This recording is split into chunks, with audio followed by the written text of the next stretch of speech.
وَلَقَدْ يَسَّرْنَا الْقُرْآنَ لِلذِّكْرِ فَهَلْ مِن مُّدَّكِرٍ نحمده ونصلي على رسوله الكريم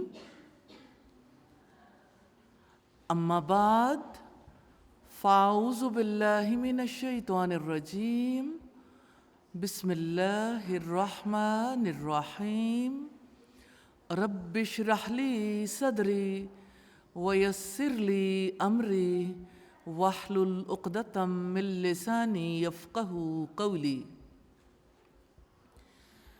اللہ کے پاک نام سے 8ویں پارے کا آغاز کرتے ہیں۔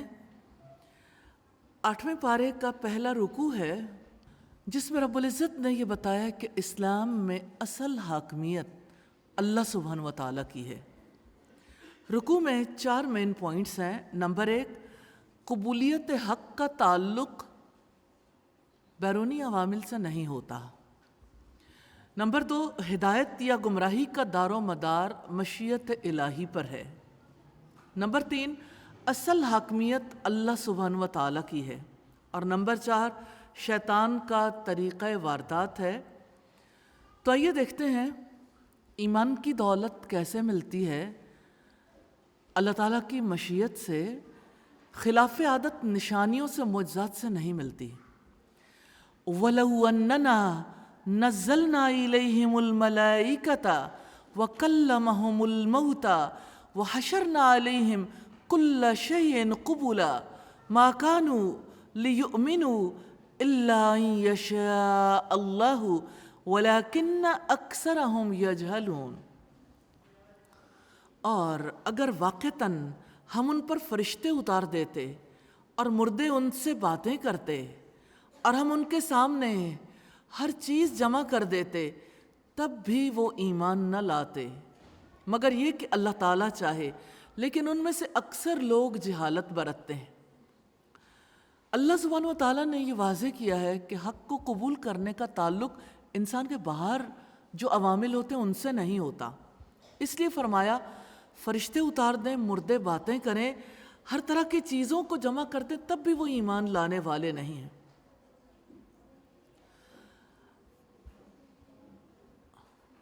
سیدنا عبداللہ ابن مسعود بیان کرتے ہیں کہ صادق و مصدوق رسول اللہ صلی اللہ علیہ وسلم نے فرمایا، بے شک تم میں سے ہر ایک کی پیدائش کی تیاری تمہاری ماں کے پیٹ میں 40 دن تک نطفے کی صورت میں ہوتی ہے، پھر وہ 40 دن تک جمے ہوئے خون کی شکل میں رہتا ہے، پھر 40 دن تک مضغہ یعنی گوشت کی بوٹی کی شکل میں رہتا ہے، پھر اللہ تعالیٰ اس کی طرف فرشتہ بھیجتا ہے، وہ اس میں روح پھونکتا ہے اور اس کو 4 باتوں کا حکم ہوتا ہے۔ ایک تو اس کی روزی یعنی محتاج ہوگا یا مالدار، دوسرے اس کی عمر لکھنا کتنا عرصہ زندہ رہے گا، تیسرے اس کا عمل لکھنا کہ کیا کرے گا، اور آخری بات یہ لکھنا کہ نیک بخت ہوگا یا وہ بدبخت ہوگا، جہنمی ہوگا۔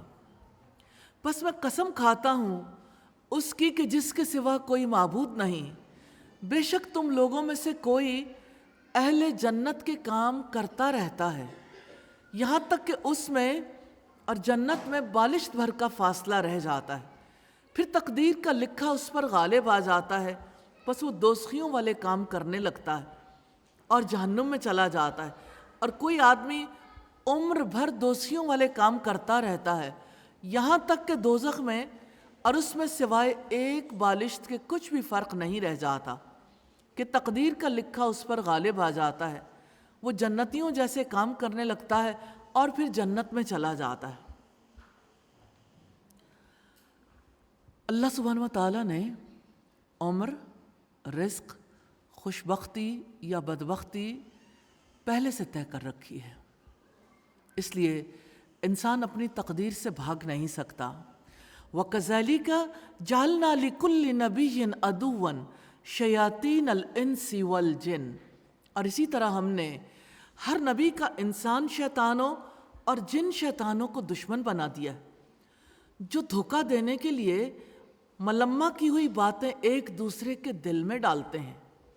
اور اگر آپ کا رب چاہتا تو وہ ایسا نہ کر سکتے، چنانچہ آپ انہیں چھوڑ دیں اور جو وہ جھوٹ باندھتے ہیں۔ ہدایت یا گمراہی کسی کو کیسے ملتی ہے، اس کا انحصار اللہ سبحانہ و تعالیٰ کی مشیت پر ہے۔ گمراہی کے چال تو دنیا میں بہت پھیلائے جاتے ہیں، جب نبی بھی آتے ہیں نا تو ان کے بھی اللہ سبحانہ و تعالیٰ نے دشمن بنا رکھے ہیں، جنوں میں سے بھی اور انسانوں میں سے بھی۔ ان کی چاہت ہے، ان کا مقصد ہے کہ انسان دھوکے کی طرف مائل ہوں، انسان برائی سے راضی ہو جائے اور برائیاں کرنے لگ جائیں، اور تاکہ اس جھوٹ کی طرف ان کے دل مائل ہوں جو آخرت پر ایمان نہیں رکھتے، اور تاکہ وہ اسے پسند کریں، اور تاکہ وہ بھی برائیاں کریں جو یہ کرنے والے ہیں۔ تو کیا میں اللہ تعالیٰ کے سوا کسی اور کو منصف تلاش کروں، حالانکہ اس نے تمہاری جانب یہ کتاب مفصل نازل کی ہے، اور جن لوگوں کو ہم نے کتاب دی ہے وہ جانتے ہیں یقیناً وہ آپ کے رب کی طرف سے برحق نازل کی گئی ہے، لہٰذا آپ شک کرنے والوں میں نہ ہوں۔ اللہ تعالیٰ نے اپنے رسول کو حکم دیا ہے کہ آپ ان سے کہہ دیجئے جو اللہ تعالیٰ کو چھوڑ کر کسی اور کی عبادت کر رہے ہیں، غیر اللہ کی عبادت کر رہے ہیں، کہ کیا میں اپنے لیے کسی اور کو منصف مان لوں، کسی اور سے فیصلے لوں، کیا میں کسی اور کے احکامات کی پابندی کروں، حالانکہ اللہ سبحانہ و تعالیٰ نے ڈیٹیلڈ احکامات واضح کر دیے جس میں صحیح فیصلے موجود ہیں۔ یہ سوال اس لیے کیا گیا تاکہ لوگوں کو سمجھ آ جائے کہ اسلام قبول کرنے والے زندگی کے تمام معاملات میں اللہ سبحانہ و تعالیٰ کے فیصلوں کو قبول کریں گے۔ ہماری زندگی پر کسی اور کا حق نہیں، کسی اور کا اختیار نہیں کہ وہ ہم سے اپنے فیصلے منوا سکے۔ اللہ تعالیٰ کے ماں سوا سبھی مخلوق ہیں، محکوم ہیں، اور مخلوق کا فیصلہ ظلم اور نقص پر مبنی ہوتا ہے، یعنی وہ فیصلہ عدل پر بھی نہیں ہوتا، عدل کے اپوزٹ ظلم ہے، اور دوسرا یہ کہ فیصلہ ناقص ہوتا ہے، عقل ناقص ہے، سارے زمانوں پر وسعت نہیں رکھتی، اور انسان جانبدار بھی ہوتے ہیں، تعصب کا شکار بھی ہو جاتے ہیں۔ اللہ سبحانہ و تعالیٰ کا ہر فیصلہ حق پر اور عدل پر مبنی ہے۔ وَتَمَّتْ كَلِمَةُ رَبِّكَ صِدْقًا وَعَدْلًا، اور آپ کے رب کی بات سچائی اور انصاف میں مکمل ہے، کوئی اس کی باتیں بدلنے والا نہیں، اور وہی سب کچھ سننے والا، سب کچھ جاننے والا ہے۔ اصل حاکمیت اللہ سبحانہ و تعالیٰ کی ہے، اللہ کی بات، اللہ سبحانہ و تعالیٰ کا فیصلہ سچائی اور انصاف کے لحاظ سے کامل ہے۔ پھر کسی کا کوئی اختیار نہیں ہے کہ کوئی اس کی باتوں کو بدل سکے، اور پھر وہ ایسا ہے جو خوب سننے والا، خوب جاننے والا ہے۔ اور دنیا میں جیسے جمہوری نظام ہے، میجورٹی 51% اگر ایک بات کہہ دیتے ہیں چاہے وہ جھوٹ پر مبنی ہو تو سب کو اس سے اتفاق کرنا پڑتا ہے۔ اگر 51% لوگ رات کو دن اور دن کو رات کہہ دیں تو آپ کو اوبے کرنا پڑے گا، کیونکہ ہمارے یہاں کہا جاتا ہے میجورٹی از اتھارٹی۔ تو اللہ سبحانہ و تعالیٰ نے بتایا ہے آپ میجورٹی کی اطاعت کریں گے تو وہ آپ کو اللہ سبحانہ و تعالیٰ کے راستے سے بھٹکا دیں گے۔ وَإِن تُطِعْ أَكْثَرَ مَن فِي الْأَرْضِ يُضِلُّوكَ عَن سَبِيلِ اللَّهِ، اور اگر آپ اکثریت کی اطاعت کریں جو زمین میں بستے ہیں تو وہ آپ کو اللہ سبحانہ و تعالیٰ کے راستے سے بھٹکا دیں گے۔ وہ تو محض گمان کی پیروی کرتے ہیں اور محض قیاس سارائیاں کرتے ہیں۔ یقیناً آپ کا رب ہی خوب جاننے والا ہے جو اس کے راستے سے بھٹکتا ہے، اور وہ ہدایت یافتہ کو بھی خوب جاننے والا ہے۔ فَكُلُوا مِمَّا ذُكِرَ اسْمُ اللَّهِ عَلَيْهِ إِن كُنتُم بِآيَاتِهِ مُؤْمِنِينَ، چنانچہ اس میں سے کھاؤ جس پر اللہ تعالیٰ کا نام ذکر کیا گیا ہو، اگر تم اس کی آیات پر ایمان رکھنے والے ہو۔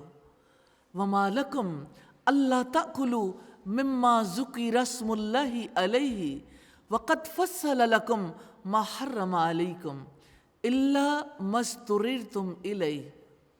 اور تمہیں کیا ہے کہ تم اس میں سے نہ کھاؤ جس پر اللہ سبحانہ و تعالیٰ کا نام ذکر کیا گیا ہے، حالانکہ یقیناً وہ تفصیل سے تمہیں بتا چکا ہے جو اس نے تم پر حرام کیا ہے، سوائے اس کے جس کے لیے تم مجبور کر دیے جاؤ، اور بلا شبہ بہت سے لوگ یقیناً اپنی خواہشات کے ساتھ بغیر کسی علم کے گمراہ کرتے ہیں۔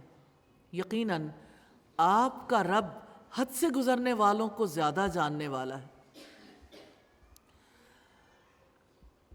اللہ سبحانہ و تعالیٰ نے حلال و حرام کے بارے میں یہ وضاحت کی ہے کہ اس کا اختیار کسی انسان کے پاس نہیں ہے، یہ اللہ سبحانہ و تعالیٰ کا اختیار ہے، اور فرمایا اور تمہیں کیا ہے کہ تم اس میں سے نہ کھاؤ جس پر اللہ سبحانہ و تعالیٰ کا نام ذکر کیا گیا، یعنی حلال کوئی چیز تب ہوتی ہے، جانور تب حلال ہوتا ہے جب اس پر اللہ تعالیٰ کا نام لیا جائے، اور وہ جانور حلال ہے جس کو اللہ سبحانہ و تعالیٰ نے حلال قرار دیا ہو۔ وَذَرُوا ظَاهِرَ الْإِثْمِ وَبَاطِنَهُ، اور تم گناہ کے ظاہر کو بھی چھوڑ دو اور اس کے باطن کو بھی، یعنی جو گناہ کے اندر ہے یا باہر ہے۔ سم ٹائمز ایسا ہوتا ہے کہ کوئی چیز بہت بری ہے لیکن دیکھنے میں بہت اٹریکٹیو ہے، تو گناہ کے ظاہر کو بھی چھوڑ دو اور اس کے باطن کو بھی۔ جو لوگ گناہ کماتے ہیں یقیناً انہیں اس کا جلد بدلہ دیا جائے گا جو وہ کیا کرتے تھے۔ کھلے اور چھپے ہر گناہ سے بچنے کا حکم ہے، یعنی آپ کے خیالات اور ارادے بھی نیک ہوں اور ظاہری طور پر بھی گناہوں سے بچتے رہیں۔ اکثر لوگ ایسے ہوتے ہیں کہ ظاہری طور پر جو گناہ ہے جو لوگوں کو نظر آتے ہیں ان سے تو بچ جاتے ہیں، لیکن بدگمان رہنے سے نہیں رکتے۔ کتنے لوگ ہیں جنہیں بدگمانی کا وائرس لگا ہوا ہے، وہ اپنے آپ سے جسٹیفیکیشن دیتے ہیں، جسٹیفائی کرتے ہیں کہ ہم بہت سینسیٹیو ہیں، ہم بہت ٹچی ہیں، ہم بہت جلد محسوس کر جاتے ہیں۔ تو جلد محسوس کرنا آپ کو نہیں معلوم کہ آگ میں لے جانے والا ہے؟ آپ کیوں محسوس کرتے ہیں؟ آپ خامخواہ محسوس کرتے ہیں اور خامخواہ دوسروں کے بارے میں نیگیٹو اوپینین رکھتے ہیں، نیگیٹو رائے رکھتے ہیں۔ آپ کو نہیں پتہ کہ اس سے آپ اپنے دل میں کسی کا امیج بریک کر دیتے ہیں، اور جب آپ کی زبان بولتی ہے تو امیج بریکنگ کرتی ہے، اور جب آپ پیٹھ پیچھے تذکرہ کرتے ہو تو اس کو رب العزت نے یوں بیان کیا ہے کہ غیبت کرنا ایسا ہے جیسے مردہ بھائی کا گوشت کھانا، کہ انسان اس سے کراہت کرتا ہے۔ لیکن یہ جو سینسیٹیو لوگ ہیں نا، یہ جو ٹچی لوگ ہیں، جو اپنے لیے لائسنس لیے ہوئے ہیں کہ ہماری عادت کو، مزاج کو لوگ ایکسیپٹ کریں، وہ اللہ سبحانہ و تعالیٰ کے قانون کو ایکسیپٹ نہیں کرتے، وہ بدگمانی کو جائز سمجھتے ہیں کہ اللہ سبحانہ و تعالیٰ نے روکا نہیں ہے، اجتنبوا کثیرا من الظن، کثرت سے گمان کرنے سے گریز کرو، کیونکہ بعض گمان گناہ ہوتے ہیں۔ تو کیا گناہ کرنے کا کسی نے اللہ سبحانہ و تعالیٰ سے لائسنس لے رکھا ہے؟ نبی صلی اللہ علیہ وسلم نے فرمایا خطبہ حجۃ الوداع میں، ایک مسلمان پورے کا پورا دوسرے مسلمان پر حرام ہے، اس کی جان، اس کا مال، اس کی عزت، اور یہ جو قانون ہتک عزت ہے یہ بھی اللہ سبحانہ و تعالیٰ کے دیے ہوئے انعامات میں سے کسی انسان کا یہ حق نہیں ہے کہ وہ دوسرے انسان کی عزت کو پامال کر دے اور لوگوں کی نظروں سے اسے گرا دے۔ اسی طرح آپ دیکھیے کہ بدگمانی کے اثرات ہوتے ہیں۔ جو شخص بدگمان ہوگا وہ اس سے بھی بڑے کینسر میں مبتلا ہوگا، وہ لازماً بغض پالے گا، کینہ رکھے گا، حسد کرے گا، پھر دشمنی اور انتقام پر اتر آئے گا۔ ایسے انسان سوسائٹی کے لیے کینسر کی حیثیت رکھتے ہیں۔ انہیں اپنا مزاج بدلنا ہوگا، انہیں بدگمانیاں چھوڑنی ہوں گی۔ ان کا سینسیٹیو ہونا ان کے لیے لائسنس نہیں ہے، انہیں لازماً اپنے رویے کو چھوڑنا ہوگا۔ سیدنا عبداللہ ابن مسعود سے روایت ہے کہ رسول اللہ صلی اللہ علیہ وسلم نے فرمایا اللہ تعالیٰ سے زیادہ کوئی غیرت مند نہیں، یہی وجہ ہے کہ اس نے بے حیائیوں کو حرام قرار دیا ہے، خواہ وہ ظاہر ہوں یا پوشیدہ۔ کیا آپ جانتے ہیں کسی سے بدگمان ہونا بے حیائی کا کام ہے؟ کوئی امیجن کر سکتا ہے؟ اس انسان کے اندر سب سے پہلے حیا ختم ہوتی ہے جو کسی انسان کے بارے میں برا سوچنے لگتا ہے۔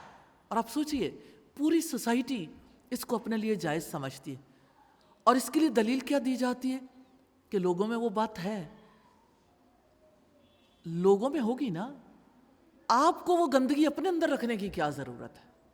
جب آپ اپنے اندر رکھیں گے تو رب ناراض ہو جائے گا، اور اس کے اثرات آپ پر مرتب ہوں گے، کیونکہ گناہوں کے اثرات مرتب ہوتے ہیں۔ ایسا نہیں ہو سکتا کہ کوئی انسان بدگمان ہوتا ہو اور وہ اپنی زندگی میں انگزائٹی، ٹینشن اور ڈپریشن کا شکار نہ ہو۔ پھر یہ بیماریاں اس کو لاحق ہوتی ہیں، پھر وہ ڈپریشن کا علاج کرواتا رہے، جب تک وہ اپنا مزاج نہیں بدلے گا اس وقت تک اسے کوئی نفع نصیب نہیں ہو سکتا۔ پھر فرمایا وَلَا تَأْكُلُوا مِمَّا لَمْ يُذْكَرِ اسْمُ اللَّهِ عَلَيْهِ وَإِنَّهُ لَفِسْقٌ، اور جس پر اللہ تعالیٰ کا نام ذکر نہیں کیا گیا اس میں سے نہ کھاؤ، اور بلا شبہ وہ یقیناً فسق ہے۔ اور بے شک شیاطین ضرور اپنے ساتھیوں کے دل میں ڈالتے ہیں تاکہ وہ تم سے جھگڑا کریں، اور اگر تم ان کی اطاعت کرو گے تو بے شک تم بھی یقیناً مشرک ہو جاؤ گے۔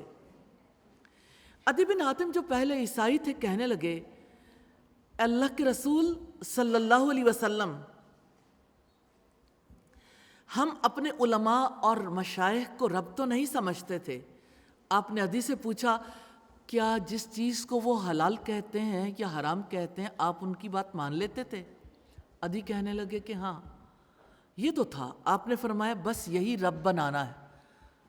تو آپ اپنے سوشل ایونٹس کو دیکھیے، آپ اپنی معاشرتی روایات کو دیکھیے، یہ کس نے اللہ سبحانہ و تعالیٰ کے قانون کو بدل کر نیا قانون نافذ کر دیا لوگوں کی زندگیوں میں؟ اور آپ میں سے کون ہے جو اس سے باز رہنا چاہتا ہو؟ ہر کوئی کہتا ہے معاشرے میں رہنا ہے تو یہ سب کچھ کرنا ہوگا۔ پہلے لوگ بھی اسی طرح گمراہ ہوئے تھے، اور اب بھی اسی طرح کی صورتحال ہے۔ اور جہاں تک نکاح کا معاملہ ہے وہاں تو کوئی لمٹ، کوئی حد ہی نہیں رہ گئی۔ اب تو دلہنیں نچانے کے لیے بھی تیار ہو گئے۔ وہ دلہن کیسے بنے گی جو ناچ نہیں سکتی؟ یہ مسلمان کی بیٹی ہے۔ مسلمانوں کی بیٹیوں کی عزتوں کو جنازہ ہی نکال دیا۔ پہلے کیمرہ مینوں کے آگے پیش کرتے تھے، دولہے سے پہلے کیمرہ مین انجوائے کرے، اور اب تو سارے ہی مل کے ناچتے ہیں۔ کیا یہی محمد صلی اللہ علیہ وسلم کی تعلیمات ہے؟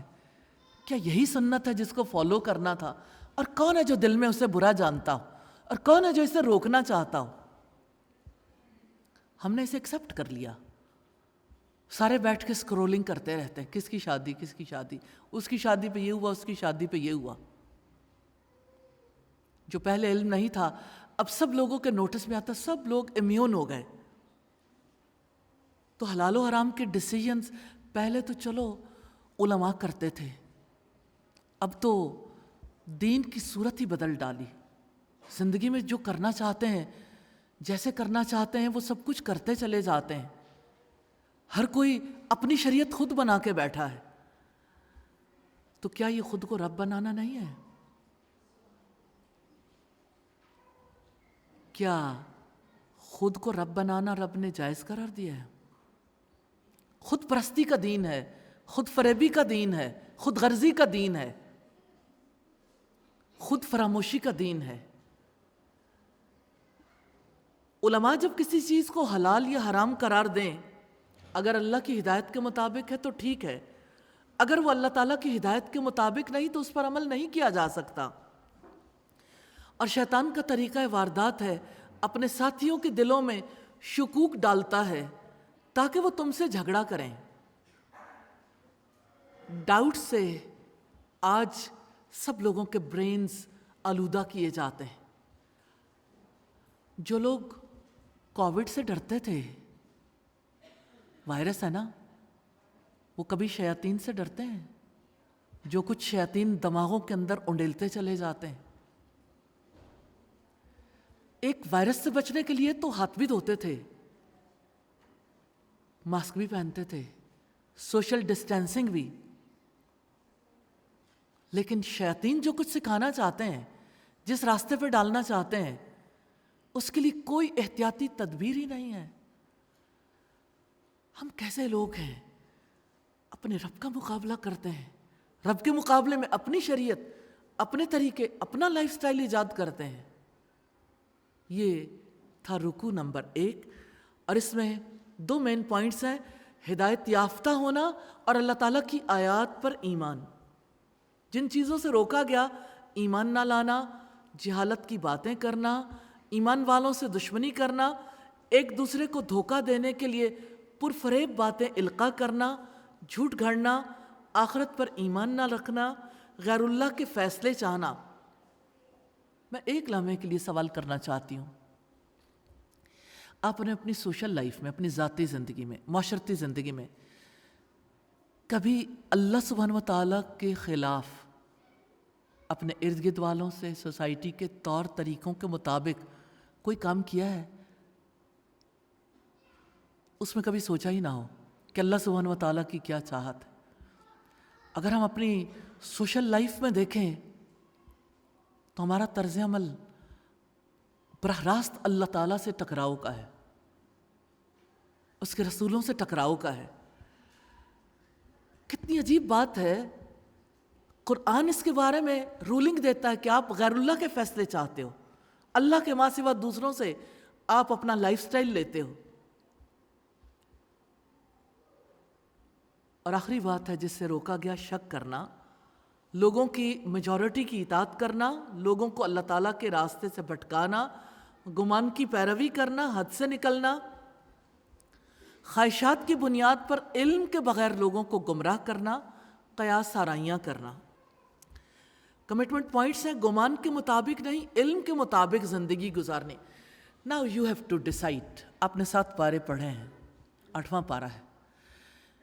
اپنی زندگی ہے، زندگی کی قدر و قیمت ہے۔ اگر آپ اپنے آپ کو ویلیوبل سمجھتے ہیں، اللہ سبحانہ و تعالیٰ کا حکم ہے، اللہ سبحانہ و تعالیٰ کا کلام آپ نے دیکھا، اس کے مطابق یہ بات ہے کہ آپ اپنے گمان، اپنے خیال کے مطابق زندگی گزارنا چاہتے ہیں یا اللہ سبحانہ و تعالیٰ کے دیے ہوئے علم کے مطابق۔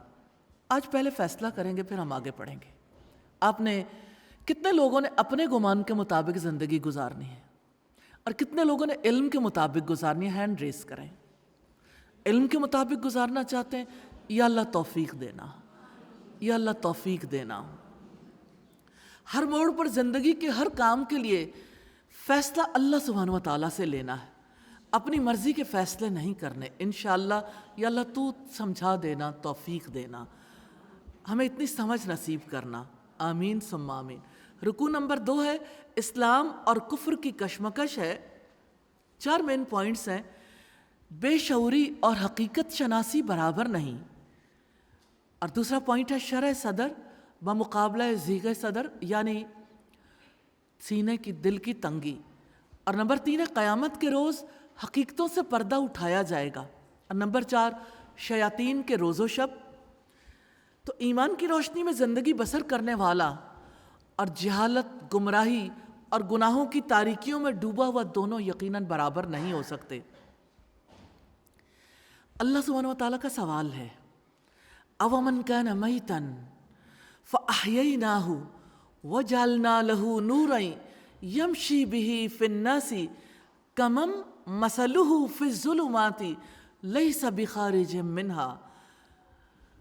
کیا بھلا وہ شخص جو مردہ تھا، پھر ہم نے اسے زندہ کیا اور ہم نے اس کے لیے ایک روشنی بنا دی جس کے ساتھ وہ لوگوں میں چلتا ہے۔ اس شخص کی طرح ہو سکتا ہے جو اندھیروں میں ہے اور اس سے نکلنے والا نہیں ہے۔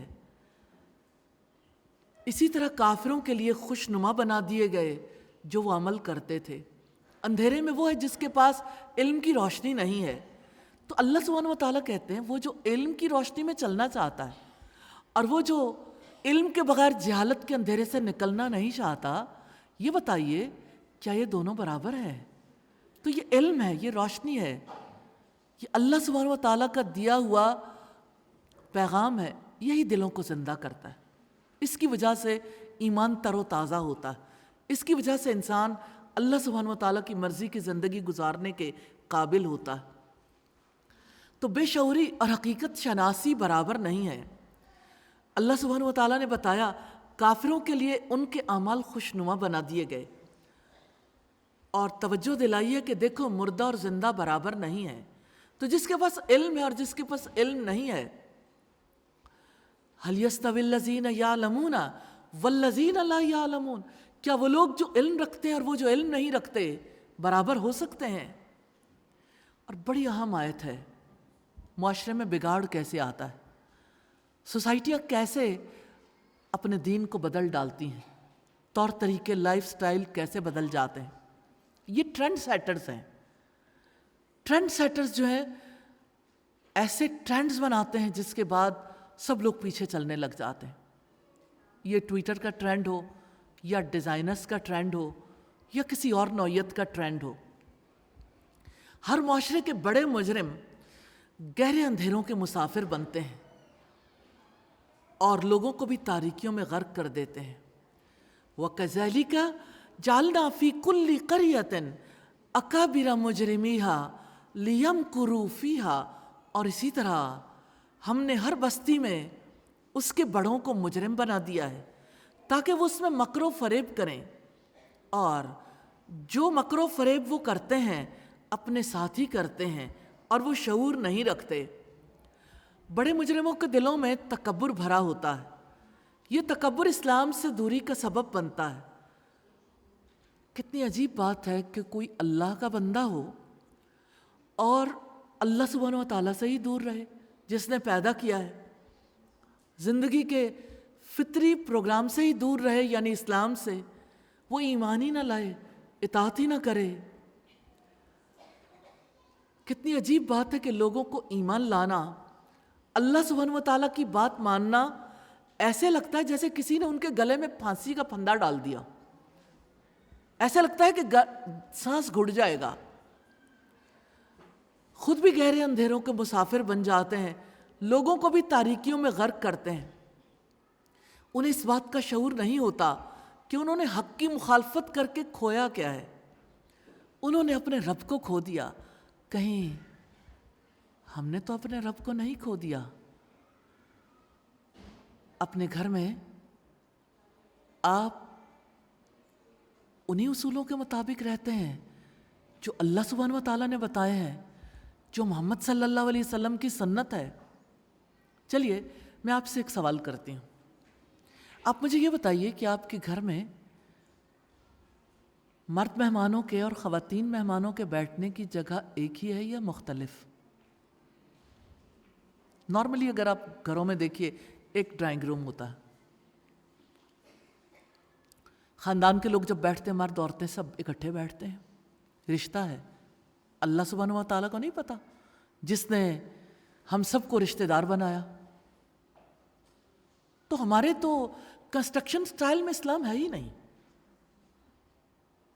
آپ جس فیلڈ کو بھی دیکھیں گے آپ کو فیل ہوگا کہ ہم تو ایک ایسی سوسائٹی میں پیدا ہوئے جہاں کسی اور کی نہیں، رب کی مخالفت ہے، رسول کی مخالفت ہے، ہر اس طریقے کی مخالفت ہے جو اللہ سبحانہ و تعالیٰ نے اپنے رسول کے توسط سے دیا۔